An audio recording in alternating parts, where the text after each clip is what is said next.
Hello दोस्तों, आप देख रहे हैं रियांस क्लासेज में मैं रुस्तम राज आप सभी का हार्दिक स्वागत करता हूं। आज मैं आपके लिए 6 मई 2024 का दैनिक समसामयिकी जो सभी प्रतियोगी परीक्षाओं के लिए होगा वो प्रश्न आपके लिए लाया हूं। तो देखते हैं पहला question. World press freedom index 2024 में भारत को कौन सा स्थान मिला है? आपके ऑप्शन है 158वां, 159वां, 160वां या 161वां। ठीक है ना। यहाँ पे दिया है वर्ल्ड प्रेस फ्रीडम इंडेक्स। इसको जारी कौन करता है? तो जारी करता है रिपोर्टर्स विदाउट बॉर्डर्स इसको मतलब जारी करता है। ठीक है ना। और अगर आपसे पूछे कि वर्ल्ड प्रेस दिवस कब मनाया जाता है, प्रेस फ्रीडम दिवस, तो ये 3 मई को मनाया जाता है। ठीक है ना। इसी दिन यह रैंक मतलब जारी किया गया था। तो अब की बार का रैंक हुआ है 159वां है। ठीक है ना। और पिछली बार का कितना था 2023 का? तो ये 161 था पिछली बार का। अब की बार का 159वां है। अगर आपसे पूछे कि फर्स्ट रैंक पर कौन है, तो ये नॉर्वे है। ठीक है ना। फर्स्ट रैंक पे नॉर्वे है। कुल देश इसमें कितना है? तो इसमें 180 देश है। सबसे नीचे वाला स्थान किसका है? तो ये एरिट्रिया का है। ठीक है ना। एरिट्रिया का है 180वां स्थान। अगर आपसे पूछे कि पाकिस्तान का कितना है, तो पाकिस्तान का 15 तो ये पाकिस्तान का रैंक है। ठीक है ना। आगे देखते हैं। मानव विकास सूचकांक में भारत की रैंक क्या है? तो इसमें भारत की रैंक 134 है। जारी कौन करता है? तो ये UNDP जारी करता है। ठीक है ना। आगे देखते हैं। ग्लोबल जेंडर गैप इंडेक्स में भारत की रैंक क्या है? तो ये है 127 है। ठीक है ना। इसको विश्व बैंक जारी करता है। ठीक है, ध्यान देना है। इसको विश्व बैंक जारी करता है। आगे देखते हैं। भ्रष्टाचार धारणा सूचकांक में भारत की रैंक क्या है? ये 93 है।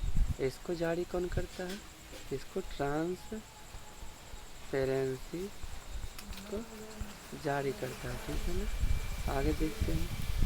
ग्लोबल फायर पावर इंडेक्स में भारत की रैंक क्या है? ये इसमें 4th रैंक है। ठीक है ना। आगे देखते हैं। वैश्विक अनुसंधान रिपोर्ट में भारत की रैंक क्या है? और शेयर मार्केट में भारत की रैंक, ये दोनों में 4th रैंक है। ठीक है ना। इसमें और इसमें दोनों में 4th रैंक है। आगे देखते हैं। लैंगिक असमानता सूचकांक में भारत की रैंक क्या है? ठीक है ना। यहाँ पे भारत की रैंक क्या है? तो ये 108 है। ठीक है ना। आगे देखते हैं। ग्लोबल हैंगर इंडेक्स में भारत की रैंक क्या है? ये 111 है। ध्यान देना। ठीक है ना। आगे देखते हैं। ग्लोबल पीस इंडेक्स में भारत की रैंक क्या है? तो ये 126 है। आगे देखते हैं। ग्लोबल यूनिकॉर्न इंडेक्स में भारत की रैंक क्या है? ये 3rd है। फर्स्ट सेकेंड पे कौन है? तो अमेरिका और चीन के बाद भारत आता है। ठीक है ना। आगे बढ़ते हैं। हाल ही में डिजिटल पब्लिक इंफ्रास्ट्रक्चर पर संयुक्त राष्ट्र का पहला अंतर्राष्ट्रीय सम्मेलन किसके नेतृत्व में आयोजित हुआ है? आपके ऑप्शन है ब्रिटेन, USA, कनाडा, भारत। ये जो डिजिटल इंफ्रास्ट्रक्चर है, ये UN का पहली बार अंतर्राष्ट्रीय सम्मेलन आयोजित किया गया है। ठीक है ना। इसका उद्देश्य क्या है? इसका उद्देश्य टेक्नोलॉजी को बढ़ावा देना होता है, नवाचार को बढ़ावा देना होता है और स्टार्टअप को बढ़ावा देना इसका उद्देश्य है, ठीक है ना। उद्देश्य फिर से सुन लेते हैं। टेक्नोलॉजी को बढ़ावा देना, नवाचार को बढ़ावा देना और स्टार्टअप को बढ़ावा देना। इसका होस्ट कौन सा है? इसका होस्ट हमारा भारत है, ठीक है ना, हमारा भारत। और इसकी जानकारी किसने दी है? इसकी जानकारी रुचिरा कंबोज ने दी है, ठीक है ना, रुचिरा कंबोज ने हम लोग को दी है। रुचिरा कंबोज कौन है? तो ये यूएनओ की अस्थायी प्रतिनिधि है, ठीक है ना। आंसर आपका हो गया भारत हो गया, ठीक है। आगे बढ़ते हैं। संयुक्त राष्ट्र में वर्तमान में भारत का स्थायी प्रतिनिधि कौन है? तो अभी बताए, ये है रुचिरा कंबोज, ये भारत के प्रतिनिधि है, ठीक है ना। आगे देखते हैं। अंतर्राष्ट्रीय न्यायालय का मुख्यालय कहाँ स्थित है? अंतर्राष्ट्रीय न्यायालय का मुख्यालय कहाँ स्थित है? ये हो जाएगा द हेग में, ठीक है ना, द हेग में। यहाँ पे 15 न्यायाधीश रहते हैं और इनका कार्यकाल 9 वर्ष का रहता है, ठीक है। और अभी इसके वर्तमान हेड है नवाब सलाम, इसके वर्तमान हेड हैं। आगे बढ़ते हैं। संयुक्त राष्ट्र का नवीनतम सदस्य कौन है? तो ये है दक्षिणी सूडान, ये नवीनतम सदस्य है, ठीक है। आगे देखते हैं। संयुक्त राष्ट्र महासभा के 78वें सत्र के अध्यक्ष कौन है? तो इसको जो है विश्व की लघु संसद भी कहते हैं। संयुक्त राष्ट्र सभा को इसको विश्व की लघु संसद भी कहते हैं। और इसके अध्यक्ष है डेनिस फ्रांसिस, ठीक है ना, इसके अध्यक्ष है डेनिस फ्रांसिस है। आगे देखते हैं। हाल ही में यूनिसेफ ने किसे अपना ब्रांड एम्बेसडर नियुक्त किया है? आपके ऑप्शन है आलिया भट्ट, दीपिका पादुकोण, करीना कपूर या कीर्ति सेन। यहाँ जो है आया है सैफ आया, ठीक है। सैफ किसके पास है? तो सैफ अली खान, करीना कपूर के पास है। तो ये यूनिसेफ जो है, यूनिसेफ इंडिया के ब्रांड एम्बेसडर अभी करीना कपूर को बनाया गया है, ठीक है ना। अभी हाल ही में इसके ब्रांड एम्बेसडर आयुष्मान खुराना को भी बनाया गया था। अगर बात करें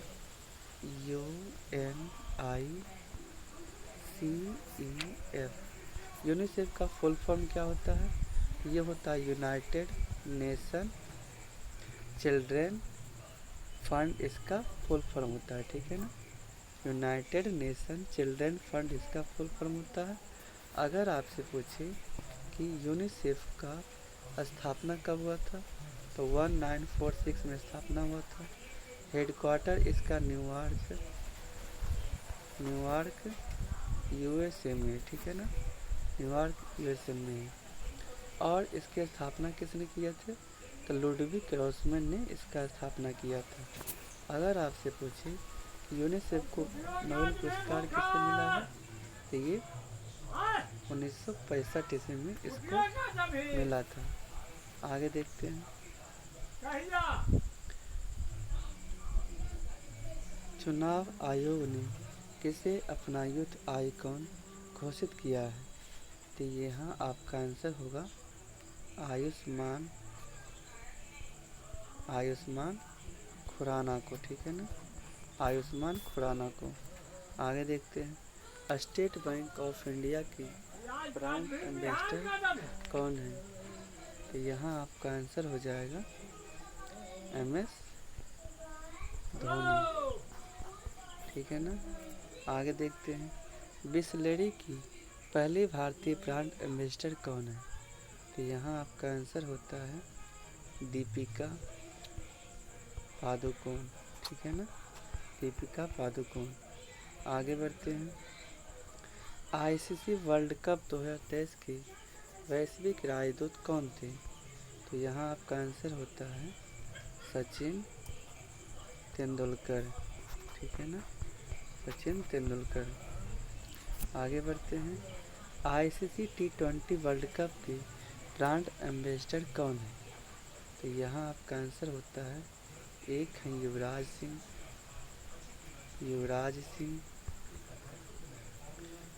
क्रिस गेल और उसेन बोल्ट। ये आईसीसी T20 वर्ल्ड कप के ब्रांड एम्बेसडर हैं, ठीक है ना। आगे देखते हैं। हाल ही में यूनेस्को गिलेर्मो कैनो पुरस्कार 2024 से किसे सम्मानित किया गया है? आपके ऑप्शन है नाइजर, तुर्की, यूक्रेन, फिलिस्तीन। यहाँ जो है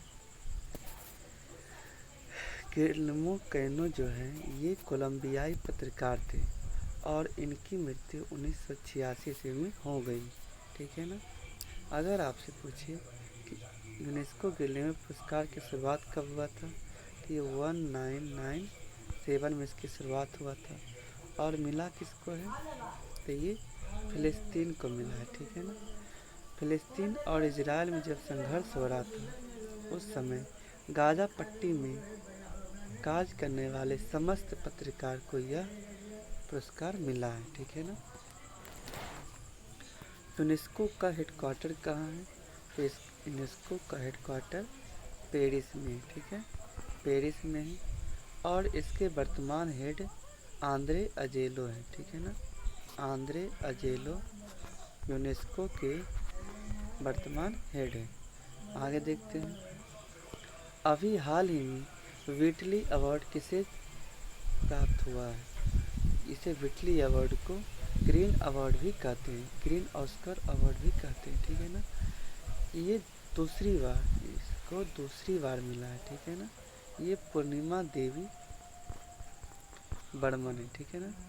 पूर्णिमा देवी बर्मन को दूसरी बार यह अवार्ड मिला है। आगे देखते हैं। अभी हाल ही में गोल्ड मैन अवार्ड किसे प्राप्त हुआ है? तो यहाँ आपका आंसर होता है आलोक शुक्ला जी को।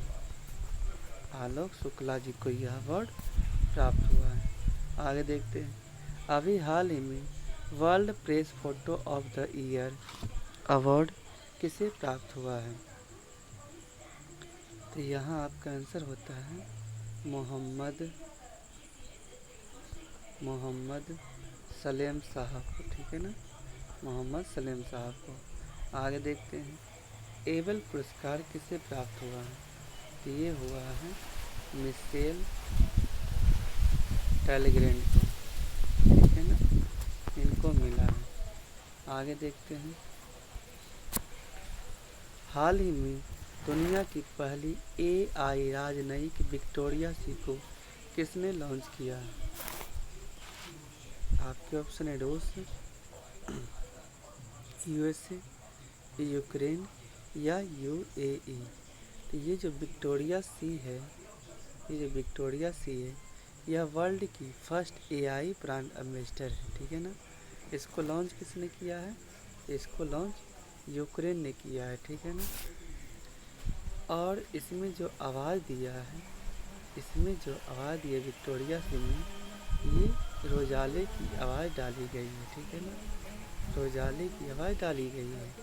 यह कौन है? रोजाले कौन है? तो यह यूक्रेन की फेमस सिंगर है, ठीक है ना। आगे देखते हैं। भारत की पहली AI टीचर कौन है? तो भारत की पहली AI टीचर आइरिस है, ठीक है ना, आइरिस है। आगे देखते हैं। भारत की पहली AI सॉफ्टवेयर इंजीनियर कौन है? तो ये देविका है, ठीक है, ये देविका है। आगे देखते हैं। भारत का पहला क्षेत्रीय न्यूज एंकर कौन है? तो यह लिसा है, ठीक है ना, लिसा है। आगे बढ़ते हैं। भारत की पहली AI फिल्म कौन सी है? तो ये इरा है, आगे देखते हैं। और अगर आपसे पूछे कि वर्ल्ड का फर्स्ट AI सॉफ्टवेयर इंजीनियर कौन था, तो डेनिन था, ठीक है ना, डेनिन था। और सारा कौन है? तो स्वास्थ्य प्रवर्तक है, और आगे से पूछे कि मीका क्या है, तो मीका कंपनी का AICEO है, ठीक है ना। आगे बढ़ते हैं। हाल ही में पहला स्वदेशी बम वर्षक मानव रहित विमान FWD-200P का अनावरण कहाँ हुआ है? आपके ऑप्शन है सूरत, पुणे, मुंबई, बेंगलुरु। तो यहाँ ये जो है FWD-200B यह फ्लाइंग डिफेंस फर्म बेंगलुरु में इसका अनावरण हुआ है, ठीक है ना। कहाँ हुआ है, तो ये बेंगलुरु में हुआ है, ठीक है ना। ये बम वर्षक मानव रहित विमान है।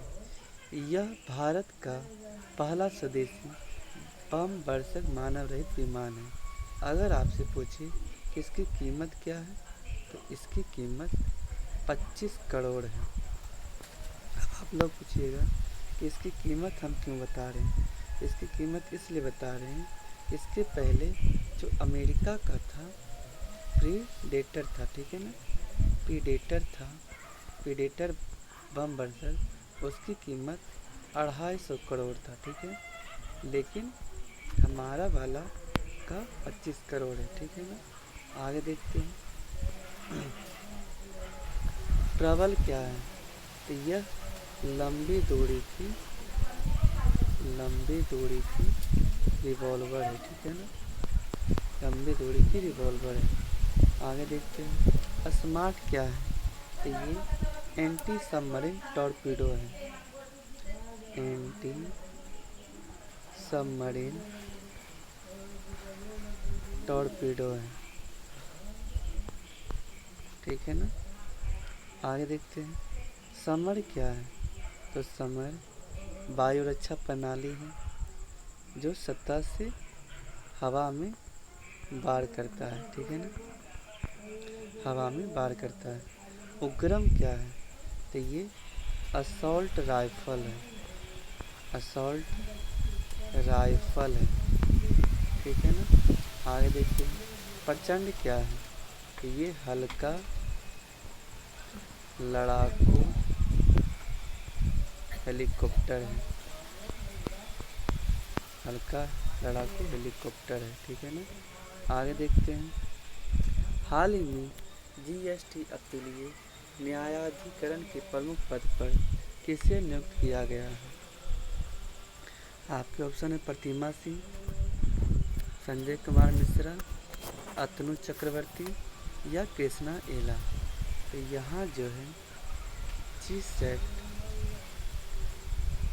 GST एक्ट, इसके मतलब होता है GST अपीलीय न्यायाधिकरण होता है, ठीक है ना। इसके अभी हेड में संजय कुमार मिश्रा को बनाया गया है, ठीक है ना। इन लोग का कार्यकाल कितना हो सकता है, या तो 70 वर्ष हो जाए, या 4 वर्ष का रहता है, ठीक है ना। आगे देखते हैं। अगर पूछिए आपसे कि इनका वेतन कितना होता है, इनका वेतन 2.5 लाख पर मंथ इनका वेतन होता है। आगे देखते हैं।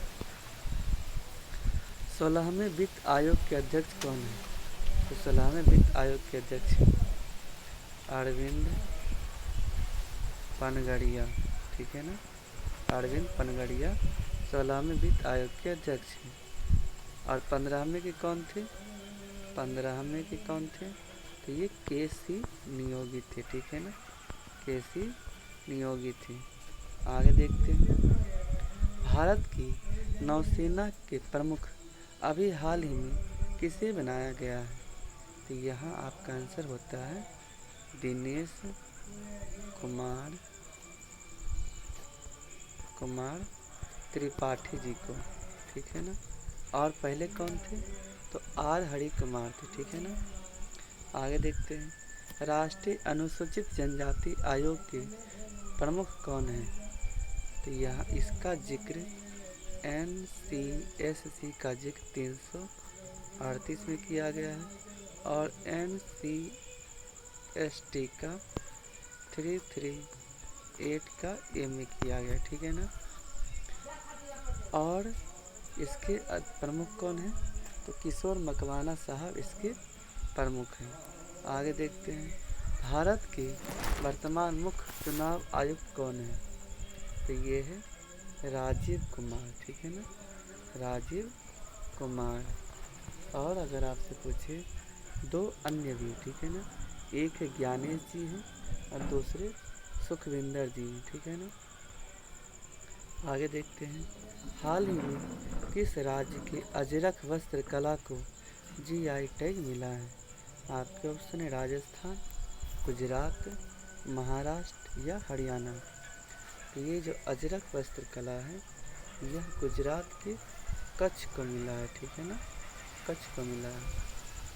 अजरक का अर्थ होता है नीला। इसमें वस्त्र के ऊपर ज्यामितीय चित्र, जैसे ट्रेंगल हो गया, सर्किल हो गया, इसका चित्र, फूल आदि या भारतीय संस्कृति का पिक्चर बनाया जाता है, ठीक है ना। आगे देखते हैं, तिरंगी बर्फी, तिरंगी बर्फी कहाँ का है? तो ये बनारस का है, ठीक है ना, बनारस का है। आगे देखते हैं, सांझी क्राफ्ट ये कहाँ का है? तो ये यूपी मथुरा का है, ठीक है ना, यूपी मथुरा का है। उस्ता कला ये ऊँटों पर चित्रकला का है, ठीक है ना, तो ये राजस्थान के बीकानेर का है, ठीक है ना, बीकानेर का है। आगे देखते हैं, गढ़वा, गढ़वा कहाँ का है? तो ये गुजरात का है, ठीक है ना। आप लोग को बताना है कि चुड़पी पनीर कहाँ का है, ठीक है ना, चुड़पी पनीर कहाँ का है। आगे देखते हैं, हाल ही में केंद्र सरकार ने कहाँ 8 रेलवे स्टेशनों के नाम में परिवर्तन किया है? आपके ऑप्शन है मध्य प्रदेश, गुजरात, यूपी या महाराष्ट्र। तो यहाँ आपका आंसर होता है यूपी का जो अमेठी जगह है, इनके एमपी कौन थे? तो स्मृति ईरानी है। यहाँ पे 8 रेलवे स्टेशन का नाम चेंज हुआ है और इनका नाम किन के नाम पर रखा गया है? तो ये मंदिर हो गया, संत हो गया, स्वतंत्रता सेनानी, इन सभी के नाम पे रखा गया है, ठीक है ना। और अभी हाल फिलहाल में इलाहाबाद का नाम बदलकर प्रयागराज किया गया है और फैजाबाद का नाम बदलकर अयोध्या किया गया था, ठीक है ना। आगे देखते हैं, चंडीगढ़ एयरपोर्ट का नया नाम क्या है? तो ये है शहीद भगत सिंह, ठीक है ना, शहीद भगत सिंह। आगे देखते हैं, औरंगाबाद का नया नाम क्या है? तो ये है संभाजी नगर, संभाजी नगर, ठीक है ना। आगे देखते हैं, मोगा एयरपोर्ट का नाम क्या है, नया नाम क्या है? तो ये मनोहर पर्रिकर, ठीक है ना। आगे देखते हैं, रोस द्वीप का नया नाम क्या है? तो रोस द्वीप का नाम सुभाष चंद्र बोस के नाम पे रखा गया है, ठीक है ना, ये बॉस द्वीप है। आगे देखते हैं, हैवलॉक द्वीप का नया नाम क्या है? तो ये स्वराज द्वीप है, ठीक है ना, स्वराज द्वीप। आगे बढ़ते हैं, हाल ही में T20 विश्व कप के लिए किसे मैच रेफरी नियुक्त किया गया है? आपके ऑप्शन जवागल श्रीनाथ, अजीत अगरकर, जहीर खान या हरभजन सिंह। तो यहाँ जो ये T20 वर्ल्ड कप होने वाला है, इसका होस्ट कौन है? तो अमेरिका और वेस्ट इंडीज़ इसका होस्ट करता है। कर्म कितना है? तो ये 9th कर्म का होने वाला है। टीम कितना होगा? तो इसमें 20 टीम भाग लेगा और मैच रेफरी किसे बनाया गया है? तो जवागल श्रीनाथ को बनाया गया, ठीक है ना। ये पूर्व भारतीय फास्ट बॉलर थे, ठीक है। और इसका थीम सॉन्ग क्या है? इसका theme song out of this world इसका थीम सॉन्ग है, ठीक है ना। आगे देखते हैं, इसके ब्रांड एम्बेसडर कौन है? तो युवराज सिंह, क्रिस गेल और उसेन बोल्ट इसके ब्रांड एम्बेसडर हैं। 34वां ओलंपिक कहाँ होगा? 34वां ओलंपिक लॉस एंजल्स में होगा, ठीक है ना, लॉस एंजल्स में होगा, जो अमेरिका में होगा, ठीक है ना। ये 2028 में होगा। और अब की बार का कहाँ होगा, 33वां, तो ये पेरिस में होने वाला है। आगे देखते हैं, राष्ट्रमंडल खेल 2026 कहाँ होंगे, तो यह ऑस्ट्रेलिया में, ये ऑस्ट्रेलिया में होगा, ठीक है ना। आगे देखते हैं, अब पिछली बार का कहाँ हुआ था, तो बर्मिंघम इंग्लैंड में हुआ था। फीफा वर्ल्ड कप 2026 कहाँ होगा, तो यह यूएसए, कनाडा और मैक्सिको में होगा, ठीक है ना, मैक्सिको में होगा। आगे देखते हैं, एशियन गेम्स भविष्य में कहाँ होंगे, तो ये आईची जापान में होगा, ठीक है ना। हाल ही में कहाँ हुआ, ये हांगझाऊ चीन में हुआ था, ठीक है ना। अगर वीडियो अच्छी लगे तो वीडियो को लाइक, चैनल को सब्सक्राइब और ज़्यादा से ज़्यादा अपने दोस्तों के पास शेयर करें, ताकि वे सभी आप सबके अपने चैनल रियांस क्लासिक से जुड़कर लाभ उठा सकें। जय हिंद।